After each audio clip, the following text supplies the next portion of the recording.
A very warm welcome to Rewire Talks in association with Dubai Cares, the new global platform on education. Myself, Divya Sanechere, who will be the host for this session of Rewire Talks.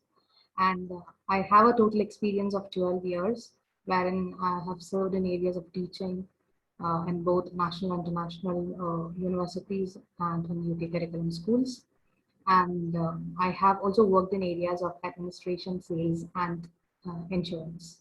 Right now, I'm with Adina Education and working as a secondary teacher for business. Thanks to Dr. Raghu Pradeep Nair, who is present with us on Rewire platform to share his expertise in reshaping the education with his experience of 26 years. He is a great expert who served in areas of teaching, training, industries, and in legal domain, being an advocate and a trainer himself. Now, I would like you to introduce yourself.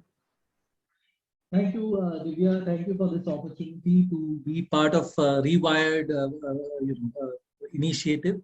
And it's a great opportunity. So I'm working as a senior soft skills trainer and faculty L&D in Amrita Vishwa Vidyapeetham, Coimbatore. I'm dealing with training of postgraduate students who actually undergo the courses in our university, helping them to get placed in corporates. So that is the focus area where I have been working for the last many years. Apart from that, I have, as you have mentioned, I've worked in academics as in management colleges.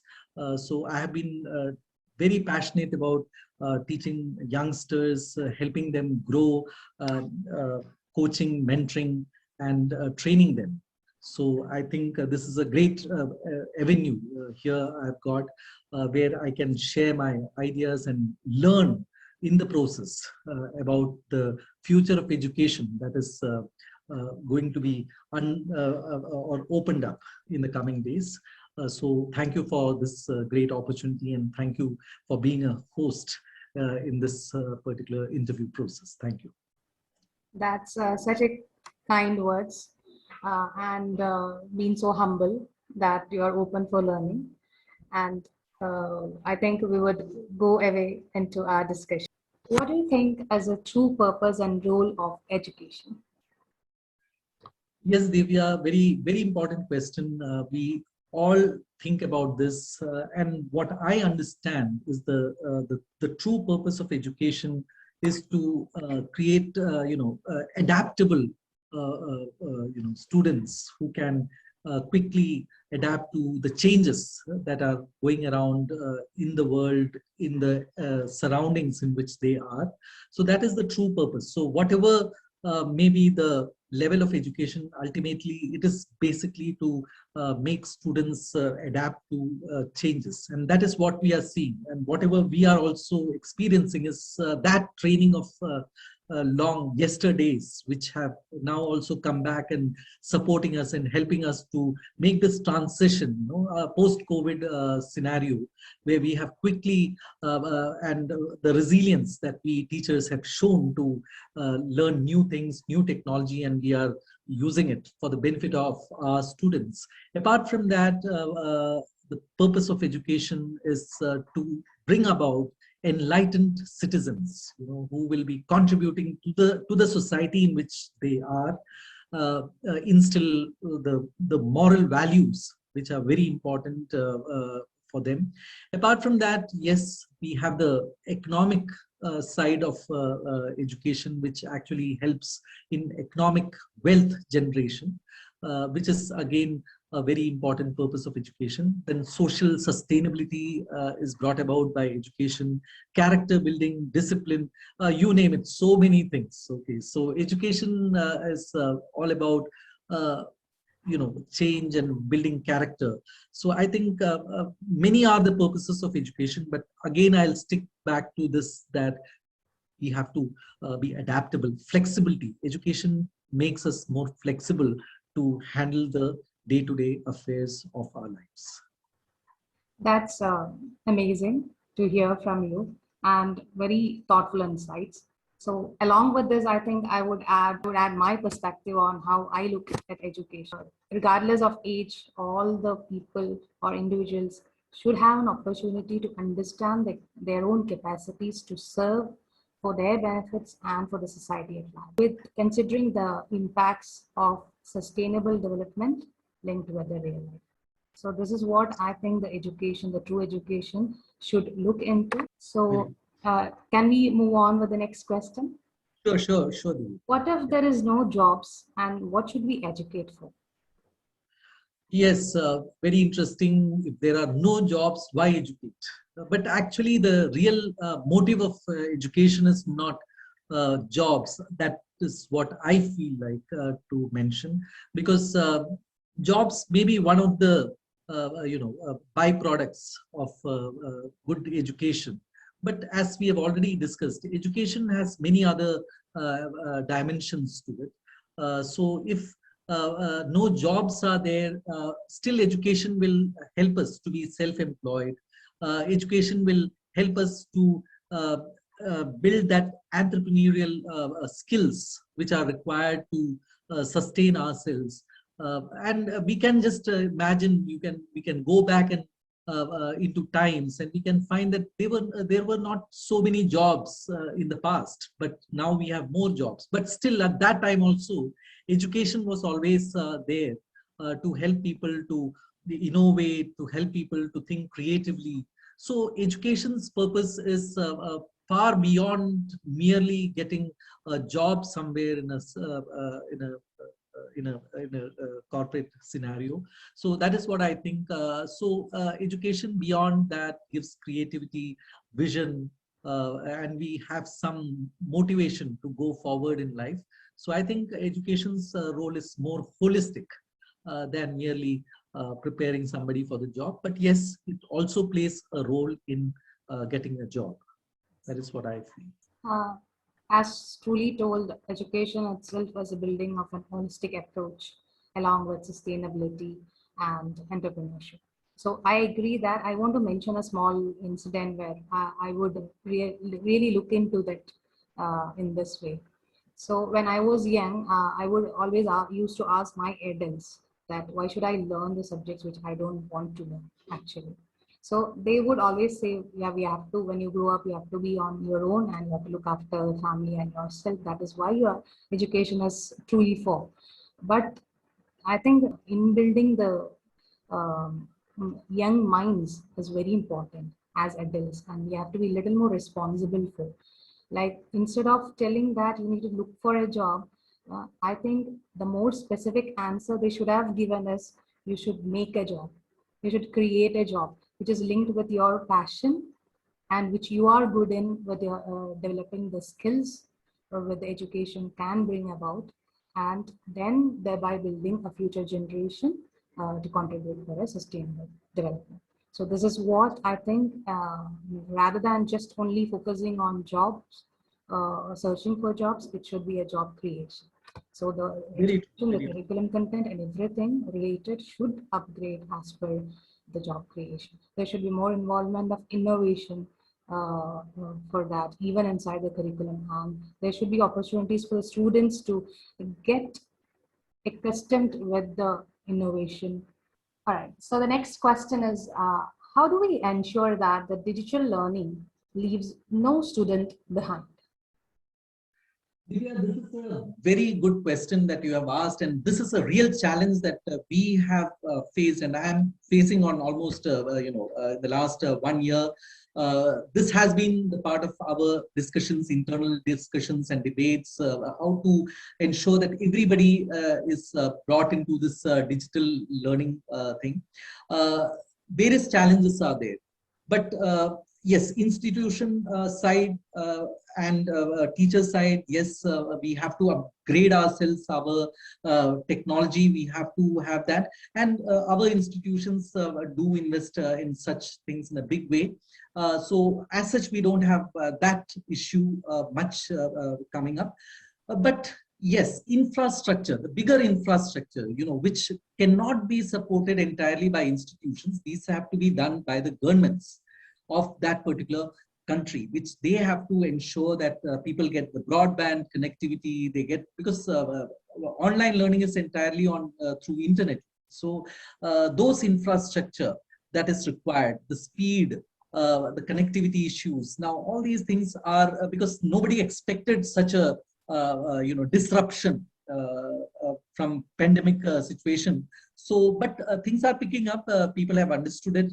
Governments have understood it, and they are investing. And especially in India, also a lot of changes have happened, and the connectivity issues are also being taken care of. But it will take time. It will take maybe because of the various reasons that you can see, political, economic, and social reasons. It will take its own time. Apart from that, what I would say is that the financial support for the students, financial support, soft loans, the financial institutions who give education loans, they should also give loans for students to say buy a laptop or maybe smartphones, which are upgraded versions, which can actually support many of the softwares, because we use many softwares. In the last 1 year, a lot of upgradation has happened. Learning management systems have been introduced. Some softwares will not be compatible with the existing systems, so you have to invest a lot. I have invested a lot in the last 6 to 7 months. As a teacher, I had to invest a lot on these technologies because my systems were themselves obsolete. So I had to bring on now. There are teachers who may not be able to afford that in a short period of time, and of course students are also there in such categories. So they have to be identified. They have to be given the right technology, so that this makeover or change to online learning can be more seamlessly achieved. Okay, so that is the thing. So I think these are the three important areas. Government has to tremendously involve in this.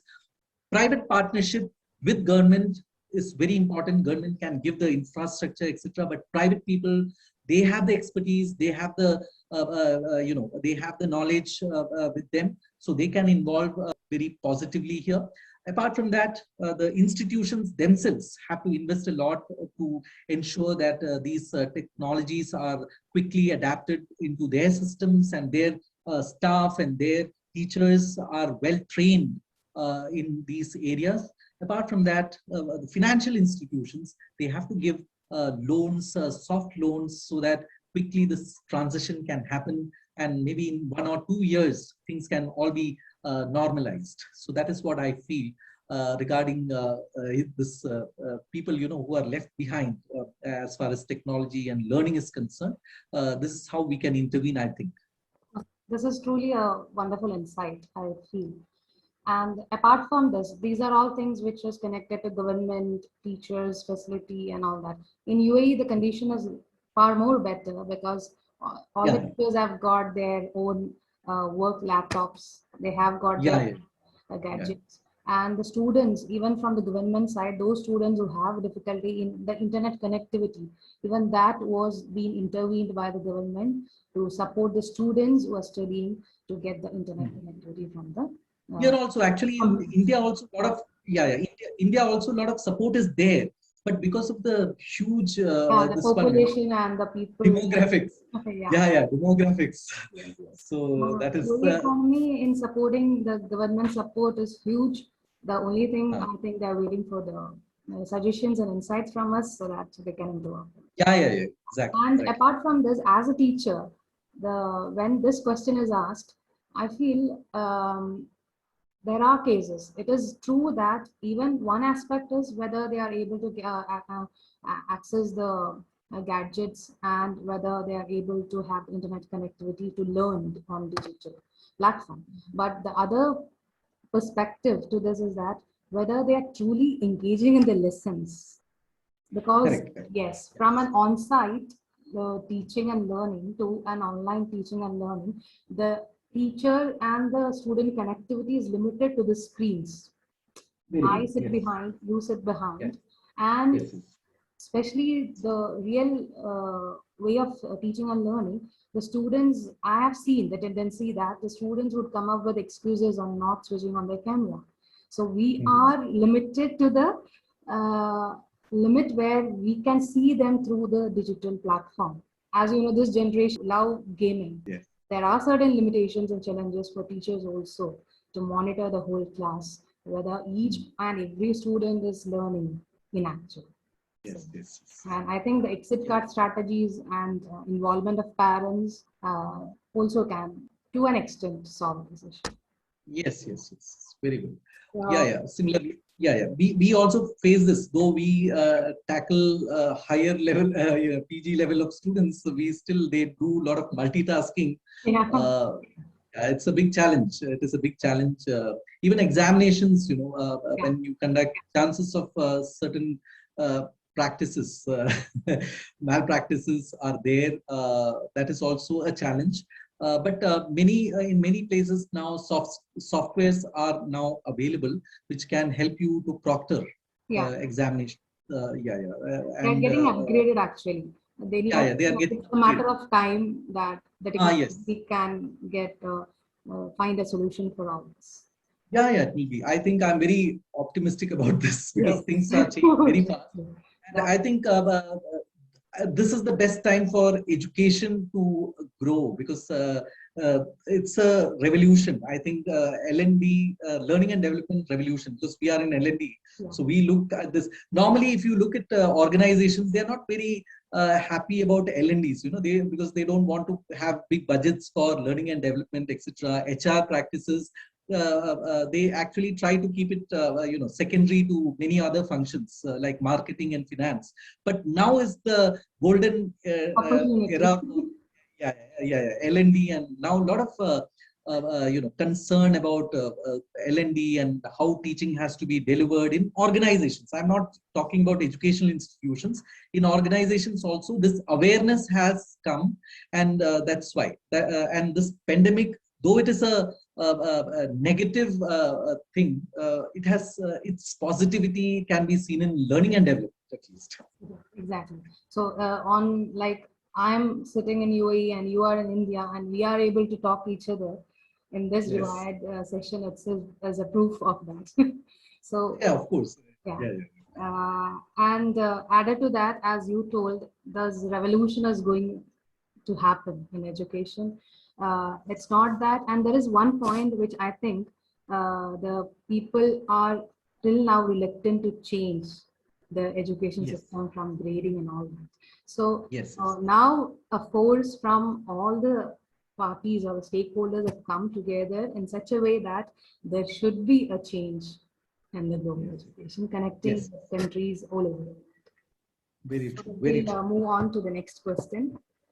Yes. This is the most favorite question of mine, which I would also like to discuss. So the question goes like this: what would make people uncomfortable to do within the education sector, but would help shift the paradigm of education? Okay, so we will take the present scenario only. What makes people or teachers uncomfortable in the education sector? Because that is the thing. One thing is that because of this change, as you have rightly just mentioned just a few points before, that the change, to adapt to the new thing. Even teachers find it a little reluctant sometimes to do that, because you have to learn new softwares, you have to learn a new way of delivering. And when we were delivering training, the classroom scenario, the materials, the resources that we were giving to the students at that time, we had to totally drastically change that when it came to the online platform. Now, that is huge work. It is not an easy task, because the entire course, we could not just put it on the online platform just like that. We had to again think about this. And the real challenge was that how to make it more engaging for the students, because we were mindful of the fact that there is something called Zoom, what is that? Fatigue, Zoom fatigue. Okay, so that is the thing. And the attention span of the students is very less, because they have, if you see from morning 9 to 5, they're totally in front of, as you were mentioning, in front of the screen, and we had to factor all those things. So how to redesign, because instructional design is a very important part of our education. So how to redesign the entire course, course modules which were being used, delivered in the normal classroom setting to the online platform. We use MS Teams, not Zoom. So how to do that? How to create new assignments? How to create new activities so that during that 1 hour time when we are engaging them, they should have the concepts delivered to them. They have to have the activities so that we can keep them engaged, and it should be learning by doing. All those things, learning by doing is most important. So all these things we had to factor. So that is a big challenge. And it is very tough, and many people would have been disappointed about that, and many people have confessed also that they would prefer to go back to the classroom style of teaching given an opportunity as early as possible, because of this change and this transition, which has to be brought in. And that is one important thing any teacher should learn, that we as teachers should be lifelong learners. If you want to teach students, I should also become a student. Then only I can learn. So it is not a one-way traffic. We have to learn ourselves, and this is important, and this is difficult. But as you said, this question is pointing to will make that change. The dimension of education can only be changed by such adaptation to technology, because the technology is going to be there. Okay, so that is one important thing that we have to keep in mind when we are engaging with students. So that is what I think. We have to adapt to technology. We have to implement technology. It is difficult. Evaluation processes become difficult, but then the new normal, we have to accept it, and we also have to change accordingly, because our ultimate interest is in the learner, how best we can deliver to the learner. And we also, some trial and error is always there. We learn like that, but gradually, last 1 year we also made a lot of mistakes. We did something, then we found that it is not working, so we had to change it. We have to again put it back in a different way, and it started working. So a lot of experiments, a lot of rework had to be done. You can say it is administrative sometimes, but then these are required, because the teaching profession is such a profession where we will have to find innovative ways of delivering our resources, our courseware. We will have to find, out of the box ideas to connect with the students. So these are challenges, but again, these challenges, though they seem difficult, they are ultimately going to be fruitful. That's what I think. So this is the exact first point which I would like to deliver. Whatever you told is absolutely right, and I do agree with it. Apart from this, I would like to mention about two, which is maybe totally revolutionary when I speak, or maybe I don't know how far or this can be understood. The most uncomfortable change which I feel, which the people would have, and the people who developing the curriculum would be having, and the schools and universities, students and teachers would be having, is the curriculum content updation, or if at universities, it's the syllabus updation. Yes. So yes. Although in the curriculum content, we know that they are building a curriculum on the specific skills requirement, like interpersonal, intrapersonal, transparency, literacy, numeracy skills. Even though all these are a part of curriculum developing, and even the real life aspect is also linked to along with it. But in real life, as a teacher, I think the students are much more deserving than this. And this change can only be brought about with a proper change in the education system. See, as you told, relevantly told the point that the technology changed, the teaching methods changed. Because of all that, what's happening is that we need to adapt. The teachers need to adapt, the students need to adapt, the parents need to adapt. Even parents would also have a difficulty in leaving the kids at home and go for the job. So all these are the people who's really getting challenged. So why can't, when we have a need to change the whole system, and we are in the process of changing the whole system of education, why can't we also change the curriculum content to the present situation? Not Yes, very true. waiting for the procedures and rules. Why can't we do it now? And Yes. I would want to explain it with an example so that it is clearly understood. See, I think this example would be one which everyone would be, it is easy for everyone to understand. If we are considering a topic in HR, that is recruitment and selection, if I'm teaching my students on that topic, I have did it in this way where I have asked them, like with their contributions, we were planning to do a mock interview. So that is how I wanted to teach them. I want to link it with the real life, with the present procedures and set of rules we are into in schools and universities. So I designed a mock interview where I divided them into groups, and one group will act as a panelist and another group will be acting as interviewers. And the audience set also will be watching them. And I'll be also a person there. If I have planned like that, and also a proper rubrics is also being developed where I will be giving them the feedback. The interviewers will be giving them the feedback about the panelists, and the panelists would be giving the feedback to interviews, and audience will also give the feedback to the panelists and the interviewers and students. So like an outside person, any person who is observing this lesson would say this is a very good lesson or outstanding lesson. Why? Because the students are fully engaged, they are learning Right. something which is linked with their real life, and they are also getting effective feedback for the improvements. But as a teacher, I think this is limited uh, to the students' experience, the real experience. I wanted to shift this real life context learning, or to be accurate, this projected real life experience, real life context learning to a sustainable real life experience. In order to Yes. make it sustainable real life experience, I could have conducted in this way if as a teacher, I had an opportunity to connect with industries.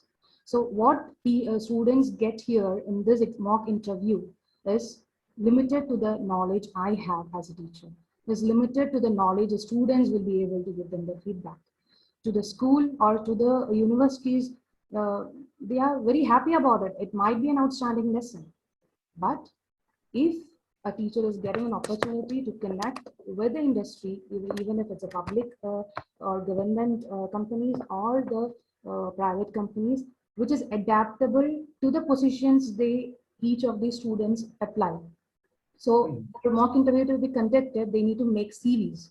So CVs, I told them to make it based on the positions each of them wish to Yeah. come. Yeah. So if I could have connected their positions, I could have act as a moderator in between the students and the industry, where I can take the CVs of them and I can submit it with the industrial people relevant to the industries they have applied, and with the proper job description from their side and the requirement of skills from their side.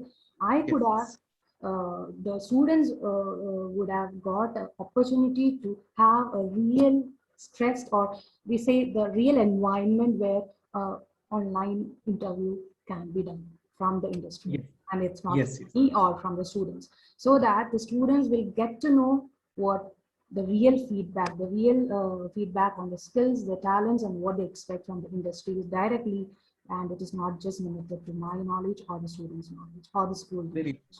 Very true. Very Yeah, true. if this is the real life context link I would look into as a teacher, to connect the students and to give, to be justifiable with the students, and they have got full rights to get that done from Yes. whichever government they would come up with this. That'll be very, very helpful for the education, so that the students would be in a real sustainable environment. Sustainability, when we talk about, it's about the environment, it about the critical issues in the presently in the environment. So we can Very- give them a real experience where they will understand, and through the feedback of the industrial people, the companies, they can get what skills need to be developed, what skills they have to learn more for it, and what can be their abilities and how better they can be when they are out of the higher secondary school or university.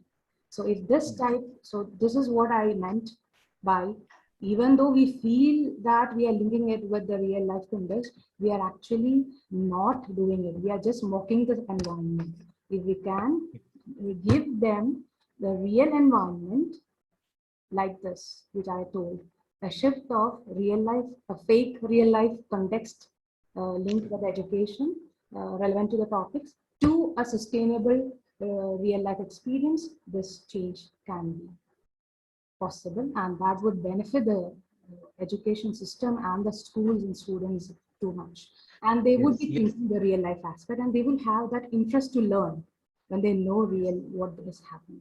So if, for example, I would say if a student is learning a science subject or specializing in science, let them be connected with a scientist of that country or any countries with the schools can establish a connection with. And for this, a government approval is required. For this, a government needs to bring in a policy where it should be a mandatory for all the schools and universities to connect with the companies. And as a social responsibility from the, we always talk about social responsibility of business and all that, but nothing is done. If this can be done, if a department as research and development, if they can open up a department for sustainable education, though those departments would be the moderators to act between the schools and the universities to bring about this change, so that the students will get benefited. That's the one thing. The second change which I would be looking forward is to eradicate the grading system. Why? Because always it's very true that assessment is very important part of education. I do agree it. But really when we look into how much ever we say we should not grade a student or they should not feel bad. Of course, in a set of 60 students in classroom or 30 students in classroom, they know exactly where they stand. Because there are a set of students who are very studious, there are a set of students who are very lazy, and they know their capabilities and they say, it's okay, it's fine, I don't want to learn more. I'm like this and letting me be like. Because others are judging him in that way. Even if that student wants to come up, they're not able to come up. So this disparity using this grading system should be eradicated. And as a digital technology, everything is prospering, why can't the subjects being just converted as gaming? That's my suggestion. I don't know how far it will be, but then why can't, like, for example, if I take the business subject, let that business subject be as an app inside the school, where they, when they go and click on that app, the full subject is divided into different levels from say 1 to 50, or as per the units 1 to 5. And for each task, the students from getting from one level to second level, like similar to gaming, they want to finish off the task provided there. They want to, if the task is related to industry, let the teacher take the initiative to connect it with the industry people. So why can't we change that system of grading itself, and why can't we just make it gaming so that it's interesting for the students and they will be more interested? And along with this, we are giving more and more importance to writing, reading, and education ultimately, because it's all written exams. Now it's online exam, but it's all based on the knowledge and the capacity of the students to think. But I would suggest only 30% of weightage should be provided to the students for writing skills, reading skills, and all the skills being assessed. Let the students get 70% of weightage for the innovation and creativity of that particular subject which they are interested in. As an answer. So that is a change which I would look into, so that instead of stressing on completing the exam, passing the exam, they would have an opportunity to connect their passion with the creativity, so that they will start thinking. If we go on keeping them stressed on marks, grades, no, they don't have time to think. Actually, you can imagine the digital, after we have a discussion like this, how much we'll be tired. So after that, they don't have time to write and read an assignment. It should be in a way that they should be creating and thinking something related to the task. And the weightage should be given for innovation and creativity more than the writing and reading skills. If this change can be brought by the government, of course, the students' perspective, the interest, and more of future sustainable generations can be built on who thinks rather than who by hearts everything. Exactly. So I think a lot of very interesting points you have mentioned, Divya, and I would like to support some of them in a different way, because first you were mentioning about how the activities, the example that you gave about interviews, how it can be, it can be more connected to the organizations themselves and the students. Ultimately, the thing is that there should be more partnership between educational institutions and organizations. Now, one thing we experience is that organizations are not very keen about that. Because of their so definitely governments can be facilitators in such a partnership. Some regulations can be there where such partnerships are done.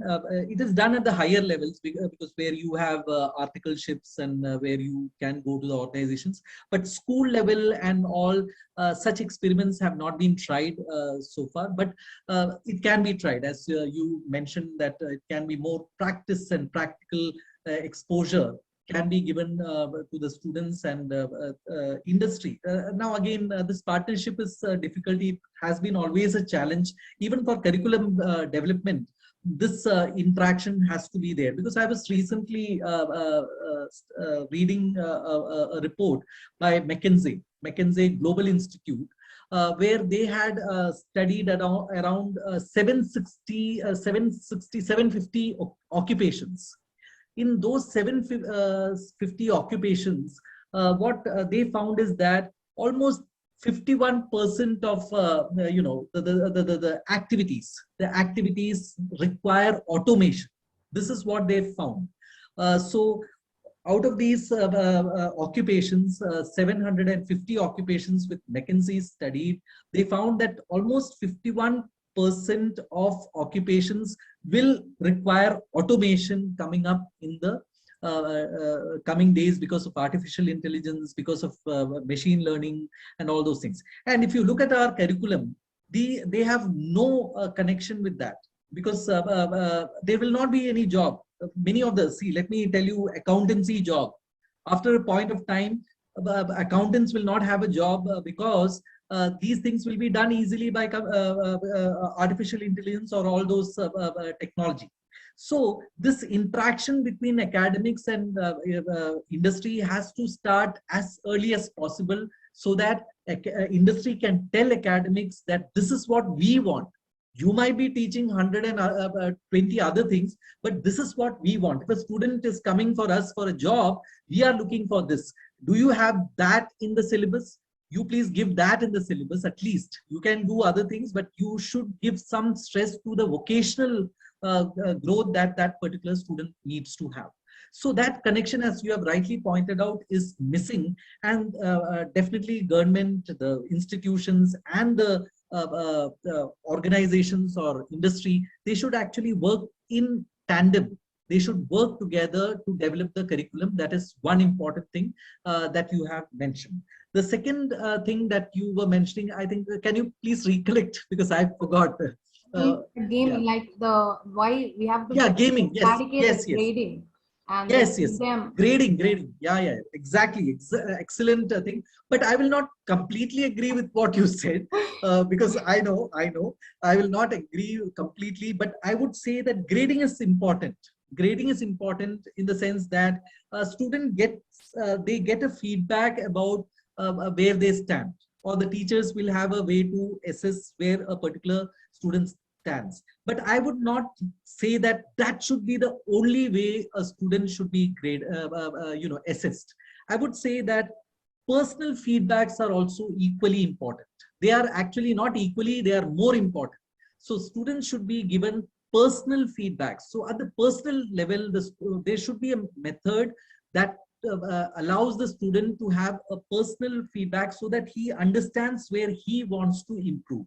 So that comparison, the things against grading, when I did a lot of research on this, what I found is that one thing is that when you have grading, the problem is people become risk averse.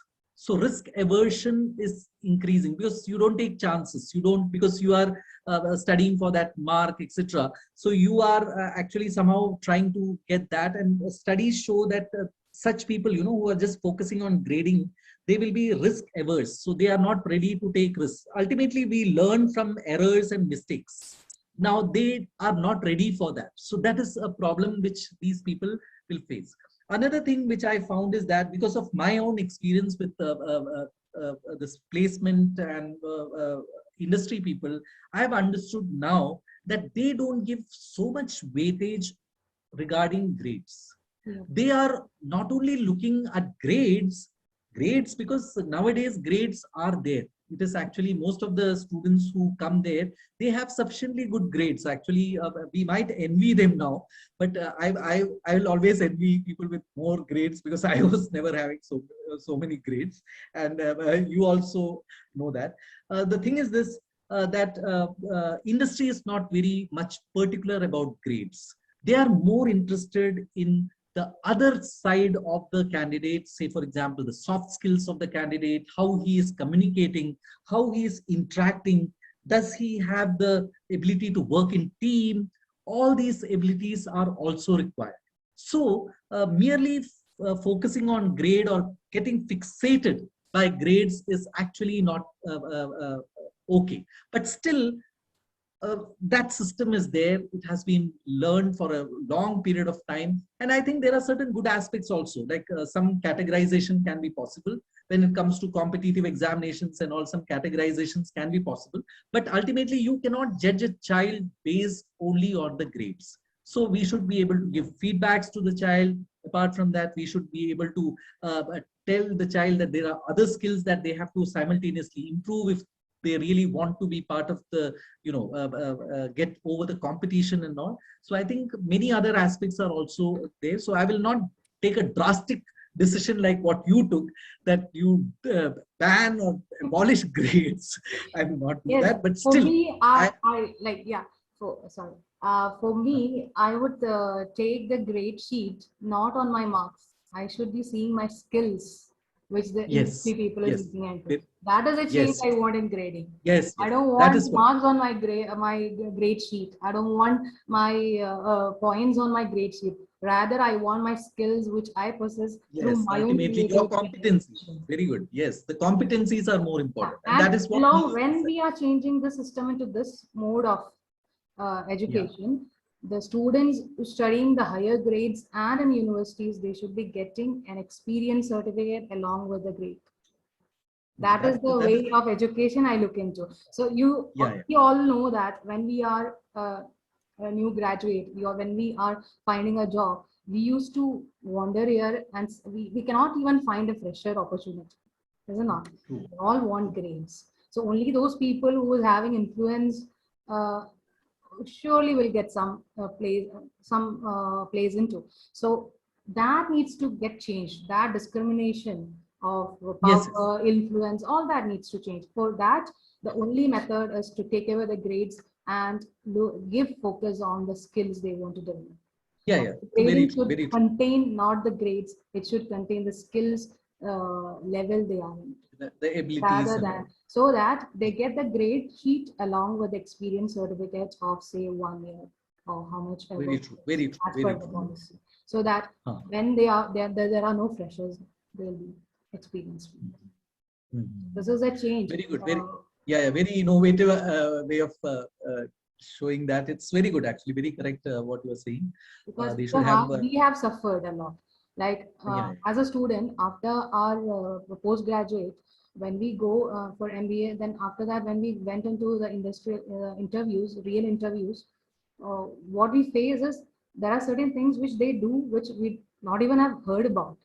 So this is the gap between the curriculum Actually, now, no. and Actually, now, yeah. Industry has actually understood this, and nowadays, because here internships are there, and now something called micro internships have also been introduced, where actually these people, who have just you are who have just finished their graduation or about to finish their PG, they can go and finish some projects like that to gain such experiences. They are trying This to is the chip point in. which I would also want to mention, that internships are there, case studies solving is there, projects are there, main projects and mini projects are there. But why, instead of all this, my what I suggest is, when we have given 70% weightage for this innovation and creativity, let the students go to the industry and get connected with the industry people through the teacher as a moderator, and let them find a case. It's not that they get a case to solve, let them find a case in that specific industry as per the set of rules and procedures of that industry. And instead of doing a mini project, why can't they go and get an experience there? It's not the mini project that time that projects outdated, more than outdated. Instead of that, we should give them an experience certificate. Experience internships are actually so this concept, rather than solving a case study, let them find the case study. That is the level of change I think it should bring. In management colleges we used to do case writing. So the students would go to some industry and they will actually write a case about a particular that you were mentioning. So that's a great idea. And we are more talking on business subjects, but as a science focused subject, engineering student, let them have opportunity to link with the global architecture, civil engineers, all that. So when they are learning engineering and civil, let them get connected with the people who are working abroad. Real people who are really working. So that they get to know, this is the done, and the book this is what it is. More very true behind yes. So much of papers they have to write for engineering. So why can't they be focused on particular requirements they are into, and not so much of just bookish and written exams? Very true, very true. Because basic knowledge everyone I think have. They can. Everyone is capable to learn something, at least not by reading. Maybe by someone is also reading for them on behalf. So all it is possible. Not knowledge is now a trend, like almost it's common. It's available. It's common. And the degrees are common. But how the degree can be applied, provided by a value add on it. This change in system. That is very true. Very great. So I think we'll move on to the next question. Please. Discuss. Please. Okay. Who is or was your most inspiring teacher and why? Okay. So actually, I will not pinpoint a particular person, because I take a very holistic view of this particular question that you have asked. Who has really inspired me? I would say many teachers, because we have such a long education experience and history that so many teachers have come by. Some maybe they would not have conveyed a particular subject in the way I would have wanted it, but still it was definitely a learning which they had given. Some would have really been inspiring. The thing is that the real inspiration I definitely got when a teacher motivated me. When I was unable to do something, the teacher had the patience to listen to what I wanted to understand. Now, some teachers were there like that, because I don't want to mention anybody by name, but the thing is that there were teachers like that who supported. Maybe I was not very bright in mathematics and all, so the patience they showed to understand me and give me that support required at that point of time, or listen to me, or encourage me to participate in some activities. There were situations where internal some teachers never, they had some favorite students maybe there. They would encourage them to participate more in events and more in activities. I also had my share of such teachers I also had the other group also who never tried to push me into these activities, etc. So wherever I found a teacher who encouraged me, who supported me to participate in all these extracurricular activities, who stood by me, whenever I made a mistake at the time of my studies, etc., who stood by me. I think they were the real inspiration to me. But I will not forget my parents, who were the first teachers, because we all have our parents. So that's the thing. The way we look at teachers, when you look at teaching as a job, then it is a job only. But if you look at everything that has taught you something, you can see teachers everywhere. So parents are our real teachers who gave us those initial guidelines with which actually we entered into the world and we started interacting. We saw them, we observed them, and that really helped. We learned from them. I've also seen students have been my teachers. So that is another aspect. So they have inspired, and I know situations where students have reverse mentored me. When it comes to technology, I've learned many things last 2 years, true. 3 years. Yeah. Because students, many of these students are more technology savvy than I am. So in that situation, I had the opportunity to interact with these students, and they have actually reverse mentored me and taught me many things about. So I would say that who inspired means the thing is this, that from wherever you have got information, those who had really supported you in that, all those people have really inspired you to be in this particular position where we are interacting. So I think that is what I would say, that is the thing. Many teachers have inspired many younger people who are not in the conventional sense teachers. They have actually taught so many things. So I would go that way. I would take a very broad view and say that a lot of people have really supported and inspired my learning. And now also they are doing. In the university, wherever we are working, there are also a lot of colleagues. They give us a lot of inputs. We work like that. So it is like that. All right. So I truly agree with you. When as teachers, our passion is to learn all the time. So I agree that whoever is around me, even from a small child, I think I can learn. So they Yes, are also yes. inspiring me in one or the other way. Yeah. So that is true. But I would try to share one of the teacher, as you told, I don't want to specify the name, but one of the teacher who were in my primary section, I had wonderful teachers for each of the sections, like primary, secondary, for university level. My favorite teachers and the best qualities they had, which was inspiring, is all different. So I have a quite lot of teachers, if specifically if education is different. But then I would specifically want to mention about a teacher who is in primary, who have taught me in primary, who've been very influential and who have influenced my style of teaching my students also as well. So I think that the main quality she have is when she enter into that class, uh, we would always, as students, the whole class expects her lesson. Nothing special about it. Like she'll come and usually teachers start, yes, open your book. Did your homework yesterday? That is the usual way this teachers start, or with some subject related topics. This teacher, apart from that, she will be giving some of the important proverbs, or sometimes it can be a story, sometimes it can be something, but not related to the subject. So she always start with a general talk where the students are interested into. So we will just hear that she first grabs all the attention. Not even one student will be left behind. It will be pure silence, and we all be listening to that teacher.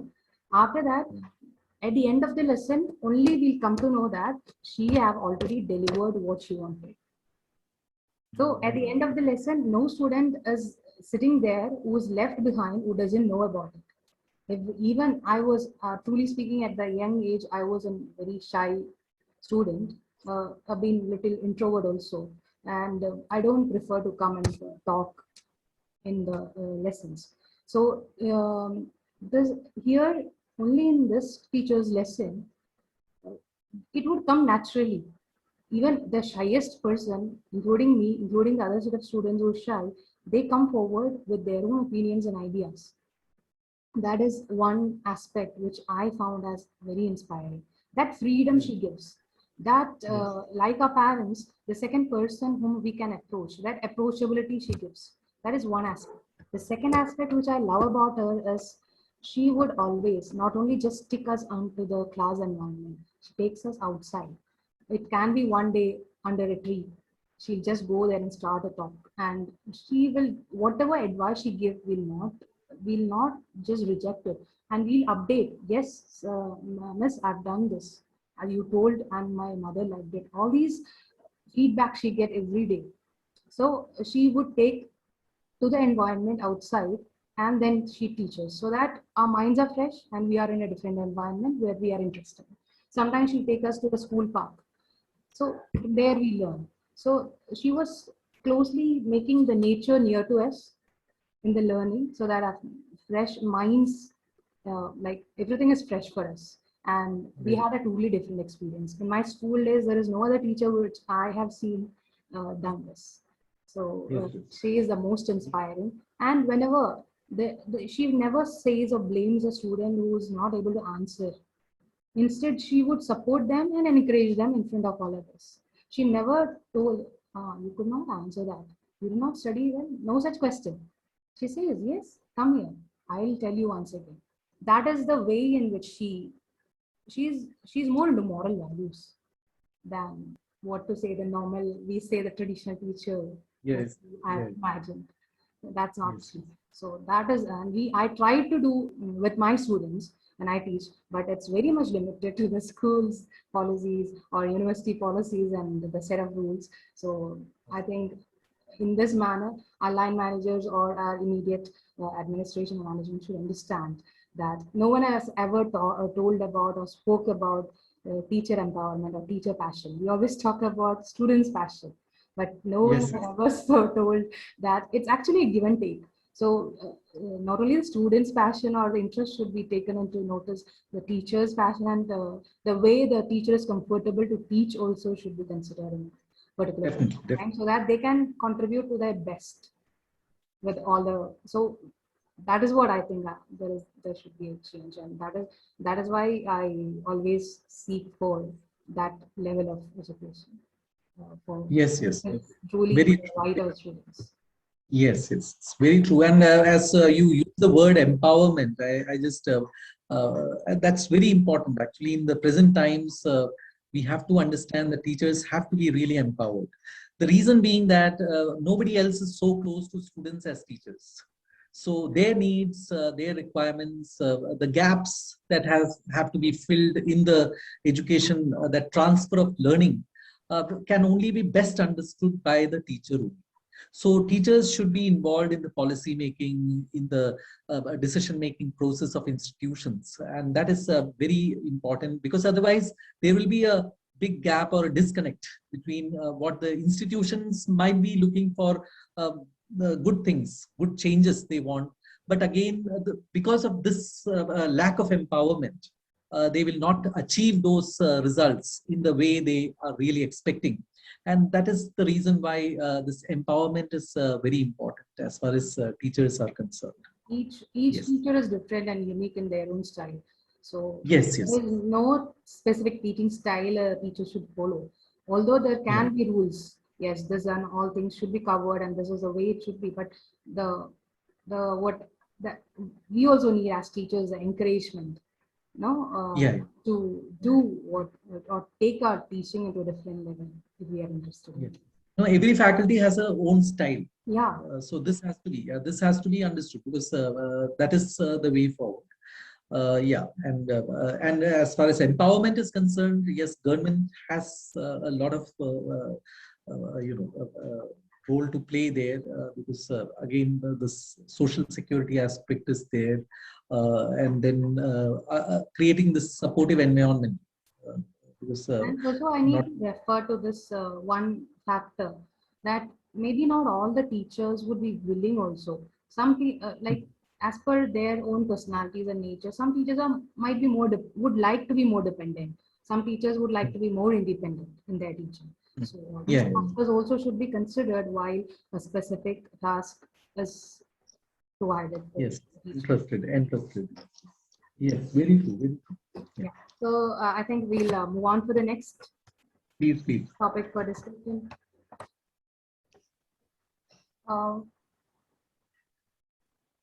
What makes you most optimistic about the future of education and why? Divya, the thing is this, I'm very optimistic about education because of the changes that are now being seen, the visible changes that are being seen at the top levels, at the government level, at the bureaucratic level, especially in India, a lot of new changes are coming. Even the government's new education policy, national policy on education, is also bringing a lot of changes to the existing system of education and making it more relevant rather than merely going for rote learning. So that is quite encouraging. That is one thing. Then post pandemic, the adaptation of technology into the education field, that is something which is giving a lot of hope nowadays, because education can now reach to the deepest corners of the country, where a lot of people who cannot afford many such infrastructure, etc. Still, we can reach them because of this availability of online learning and all. There can be hubs where people can learn. There can be some arrangements at the grassroots levels also where people can learn. So that is quite good because of the changes that are happening. Apart from that, education has transcended the time and space barriers. So that is another thing which is very good, because today you can learn from anywhere, from any place. You can get international qualifications. So borders are not an issue now.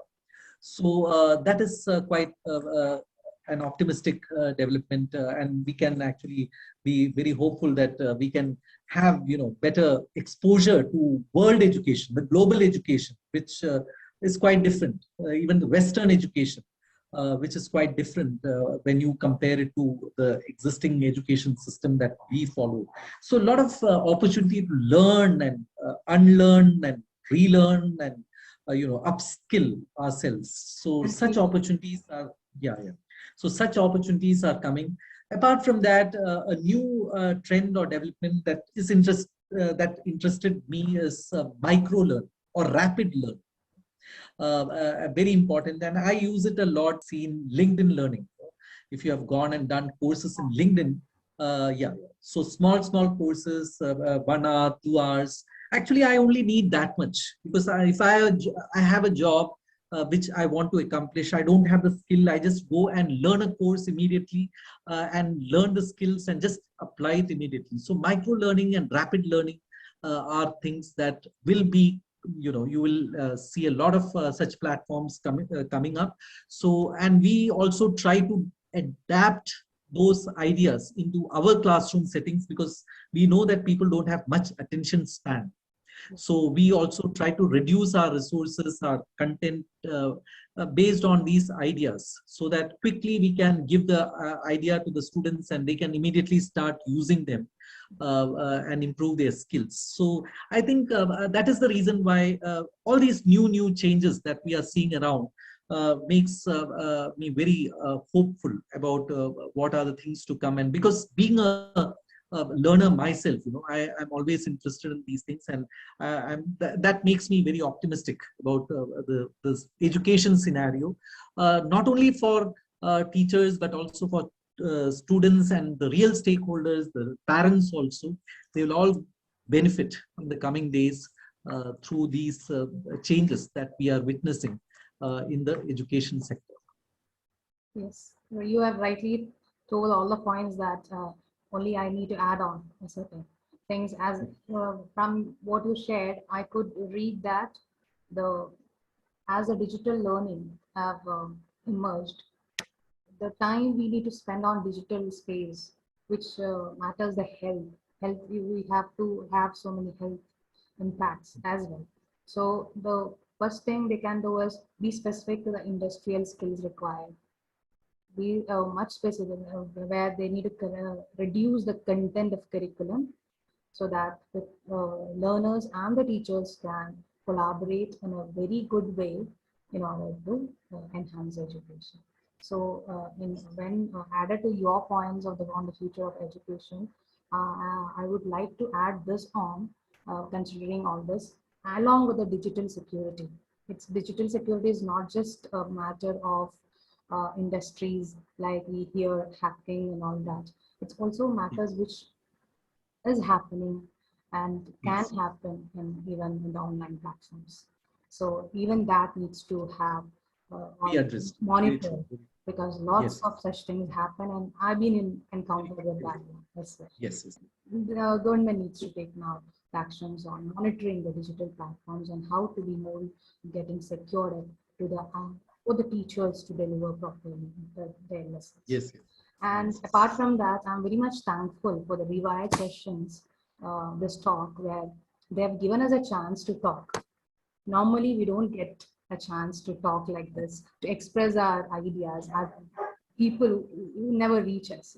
We are not getting any option to reach out with our thoughts. So this is one of the greatest platform. This, of course, let us make a change in the future generation where everyone have shared their insights, which is not actually heard in all the platforms. Dr. Raghu Pradeep Nayak, do you feel, is there any more insights which you can share with the Rewired talks? Yes, yes, sure, Divya. Certain other points that I would like to mention is that, see, for sustainable education, for the long term, sustainable education can only be achieved. One thing is that this learning outcome, enhanced learning outcome has to be there amongst the learners. And again, as we have discussed, employability. Now, these are the two things that education has to ultimately deliver. Though we have mentioned the other aspects of education, like character building and so many other things. But what is required is the learning outcome has to be, there should be some, gainful outcome which the students will be experiencing out of the learning. So whatever techniques, whatever tools, whatever technology that we will be using should facilitate that. So that is what I would say is the most important goal of modern education. Plus, yes, employability. So to help people have employment. But again, in the existing models that have been discussed by us earlier, unless and until the relevance of industry and the requirements of industry, they come in and they are part of the curriculum or they are in focus when curriculum is being built at the academic level. The level of change that we are expecting from the modern education may not be achieved as well as possible. So that is one thing. So these two important areas have to be addressed by whoever the stakeholders are, maybe at the governmental level, maybe at the institution level. That is the thing. So the outcomes, the learning outcomes have to be there. Otherwise, merely getting, like a factory producing, children with all the stuff with a lot of information will not do. Whether they can really contribute, apply that knowledge. When you look at the Bloom's taxonomy, the application side of knowledge is very important. So merely getting information is not the thing. Information is available now because technology, so much of technology is available. So I think even the skill of memorizing is becoming obsolete, because you don't have to memorize anything. Everything is there in the computer. You can just click a button and you can get all the things that you want. Even complex arithmetics is not to be really taught in schools, because we can use devices to get the results. Maybe such areas can be rethought of. Should we spend so much time? Even I think at some point we discussed that writing, handwriting. Handwriting. Should we stress so much on handwriting, because we are always on computers? Kids are on computers. So can that time be not utilized for better productive things? Because there was a time when there were no devices and calligraphy was very important. But is that so important now, when we have the keyboard, when we have the devices where we can quickly type and very legibly write? Should we have that? So I think a lot of areas rethinking have to be done, where we can get more, that productive time that is going into education can be channelized to better activities. Okay, so I think some of these areas can be thought of also while making policies, while making decisions at school, college or school or governmental levels. So I think these are some points I would like to mention before we can conclude. I truly agree with you, and all those are wonderful insights actually from your side. And along with that, I think I would add on a little more on the present curriculum. The present curriculum, as we already discussed many factors of it, actually Yes. there is an involvement of knowledge as assessment objective. There is an involvement of understanding knowledge and application, analysis, and evaluation. It's already present there. Already I've discussed how the real life context in a sustainable experience need to be linked. So Correct. even though the students are expected to give us an outcome based on their knowledge, analysis, application, and evaluation, they are not able to do it with the limitation of the real experience they have with the environmental factors. That is the true thing. Now, like only in a class, if there is 30 students or 60 students, only a few who is really talented to learn fast and who's really studious can get in that knowledge, application, analysis, and that too is from the question papers. They sit and learn the previous question papers and how it should be answered. So it's just a methodological learning rather than creative learning. So here, Right. even though these aspects, when we ask a student without any support of materials, if we ask a student, we will be not, it's true that we'll not be excited. They'll be maximum knowing the knowledge, and maybe they'll be giving us an example more. That is application. But analysis and evaluation, as it's not much clear to them, they are still lacking. So a 50, or at least I feel a 75% of this evaluation, understanding, and application and all can be analyzing and all can be increased if, as you told, as we discussed, when we can link it with the public or private industries through government organizations with their policies and support. Very true. Very, So that would make a big difference. very true. Very true. Imagine you give a talk at Rewired in front of thousands of people. What message on reimaging education would you share? Yes, Divya, the thing is that my message, after such a interesting conversation we just had, about education and so many inputs we have discussed. So let me put everything, very briefly. How can we reimage education in the coming days, and particularly after the pandemic, when so much of talk has created regarding online learning and all those things.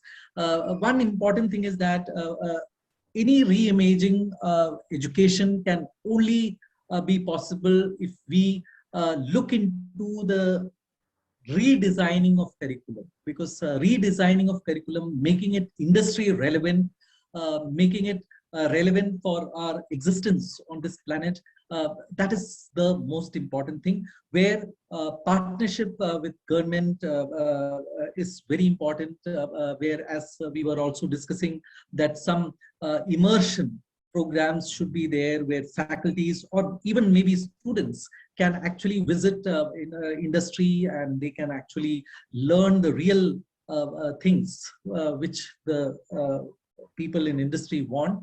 So redesigning curriculum is a big challenge, and this educationists or any stakeholder should take very seriously. Apart from that, we have also understood that the digital infrastructure has to be overhauled.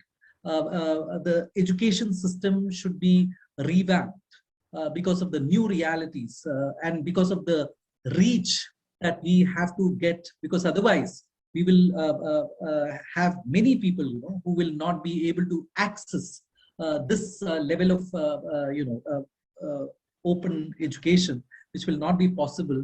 And still there will be a lot of gap between the people who have the access and who do not have the access. So again, infrastructure building, where government and private partnership will do wonders. Apart from the support that is to be given by the institutions and universities themselves, that is another thing which has to go in the new education, policies or new education that we are looking for. Another thing that this pandemic has created, or this situation scenario has created, is that the classrooms are now everywhere. Now anybody can study from anywhere. Education is so much open. If the devices, if the tools, if the right tools, devices are available, you can learn from anywhere. One thing which is lacking, though we have talked about empowering teachers, we don't talk much about empowering students. And one area where students can be empowered is where they can decide about how they study. They can decide about the schedule. Instead of following some schedules, if the students are also having the capacity to decide when to study, where to study and how to study, and all those freedoms can be given to the students and make them more empowered, that will really really give true meaning to this freedom of education that we are talking about. So not only empowering teachers but also empowering students, because I have been experiencing that, where we give self-paced learning activities can be done by them on their own, etc., at their own time. So deadlines are avoided because of these new circumstances. So that could be a way education can be rethought of. Apart from that, as we have also discussed about grading, competency-based approach to assessment should be introduced rather than grades and test scores. These can be avoided. So competency-based approach for assessment can be brought about, and the education system can be changed that way. Apart from that, one very important observation that I would like to make is about parents, because parents, they have been supporting children in these times, but actually many of the parents are groping in the darkness because they don't have any training, they don't have any support, though they want to support their children, or how they don't have the technology. So the usual way of parents supporting schools can now change the other way also, where schools should support parents to help them, help their children who are at home using these technologies. So there should be some support given to parents in the coming days, where parents can be trained, maybe some softwares can be used to connect parents and the schools, and parents can also be very important stakeholders in the growth of their children. So, so that one aspect, because this reality has only dawned now, because previously parents would leave children to school, and it's school's responsibility. But when this online learning started, most of these assignments, everything goes to the children at home, and they are sitting at home, and parents find it difficult to support them. So in this scenario, helping parents getting aware about these technologies that schools or colleges are using and supporting the children, that would be a great thing. So I think all these are some of the things that our Rewired community they can look into, and even better ideas than these can be brought in, because these fusion of ideas will always bring in better and newer ideas for the next generations that we are trying to mold, so that they can all we can all grow together, and for generations these the impact of such revolutionary changes in the education sector can be felt. The rippling effect can be felt throughout. Okay, so that is the thing. That is how I would like to mention before I conclude. So I think the educationists who are involved in all these activities, the government who's so serious about understanding about education, and who has created such a beautiful platform where so much of inputs are coming in, they will definitely find something useful, which can be practically applied in the coming days, and quickly transformed into a new revolution in education. That was a bombarding of insights, actually. As you have mentioned about student empowerment, I've been very humbled to receive an award. It's an appreciation from my present school, empowering the students on digital platforms. So whenever I started Congratulations. transition, yeah, during in the academic area. So during this transition, I could wonderfully build in the digital skills among my own students, where I make them come up with the digital, using the digital platforms to come up with activities, and being given the whole freedom. So it starts from making videos, using the Padlets, using the gaming also for learning, and also been creating their own websites. So I've been like successful in a way that I'm very grateful also that I could do that. And rather than this, if I'm getting a chance to talk on Rewired session, I would of course talk on the relevance of global integration between the schools, universities, public and private sector companies, government and countries in order to build a global education system. On the second one, I would like to deliver is the possibilities of shifting the global education linked with projected real life context learning to sustainable real life experience with competency based grading system. I'm very privileged to host Rewire Talks. Thanks to Dr. Raghu Pradeep Nayan in sharing your valuable insights on this platform that I hope to build the future of a competency-based sustainable education. Thanks to Dubai Cares in partnership with Rewired, the new global platform on education, and providing an opportunity to participate in Rewired Talks, a unique initiative that aims to amplify voices that are usually not heard in discussions on the future of the education. This is the greatest optimism we see in rewiring and reshaping the global education hand in hand. Thank you. Thank you, Divya. Thank you for this opportunity. Thanks a lot. Rewired Talks, because education is everyone's business.